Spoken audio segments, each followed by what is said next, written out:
నంద్యాల జిల్లాలో మొంతా తుఫాన్ దాటికి పొలాలు నీట మునిగాయి. వాగులు వంకలు ఉధృతంగా ప్రవహిస్తున్నాయి. కొన్ని గ్రామాలకు రాకపోకలు నిలిచిపోయాయి. తుఫాన్ ప్రభావం తగ్గినా ఎగువ కురిసిన వర్షాలకు కుందు నది ప్రవాహం పరవళ్లు తొక్కుతోంది. కుందు నది సమీపాన ఉన్న గ్రామాలు నీట మునుగుతున్నాయి.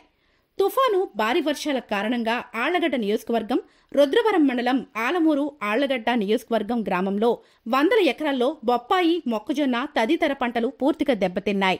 ఈ నేపథ్యంలో జిల్లా కలెక్టర్ రాజకుమారి గనియా స్వయంగా గ్రామానికి వెళ్లి రైతులతో కలిసి పంటల నష్టాన్ని పరిశీలించారు. నష్టపోయిన రైతులు తమ పంటల వివరాలను వెంటనే అధికారులకు ఇవ్వాలని సూచించారు.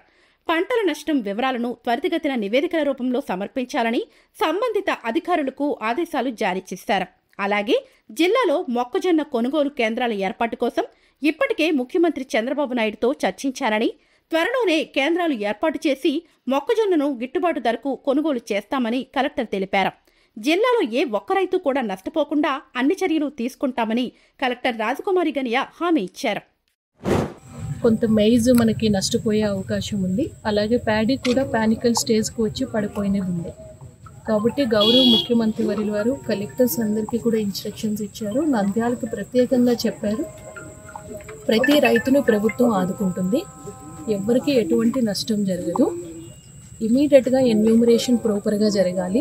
రైతు దగ్గరికి వెళ్ళి అడ్వైజరీ ఇవ్వాలి, ఏం చేస్తే ఆ పంట మళ్ళీ మంచిగా అవుతుంది, లేదు మంచిగా అవ్వని స్థితిలో ఖచ్చితంగా ఎన్యూమరేట్ చేసి ఆ డీటెయిల్స్ మనకి ప్రిస్క్రైబ్డ్ ప్రొఫార్మాస్ ఉంటాయి, వాటిలో స్టేట్కి ఎస్కలేట్ చేయాలి for the support. Agriculture and horticulture team అందరికీ కూడా ఇన్స్ట్రక్షన్స్ ఇవ్వడం జరిగింది. అందరూ పొద్దున్న నుంచి ఫీల్డ్లో ఉన్నారు. వితిన్ 3 to 4 డేస్లో టోటల్గా జిల్లాలో ఎక్కడెక్కడ నష్టం జరిగిందో అదంతా ఎన్యూమరేట్ చేసి గవర్నమెంట్కి పంపించడం జరుగుతుంది. ఏ రైతు కూడా ఆందోళన చెందాల్సిన అవసరం లేదు.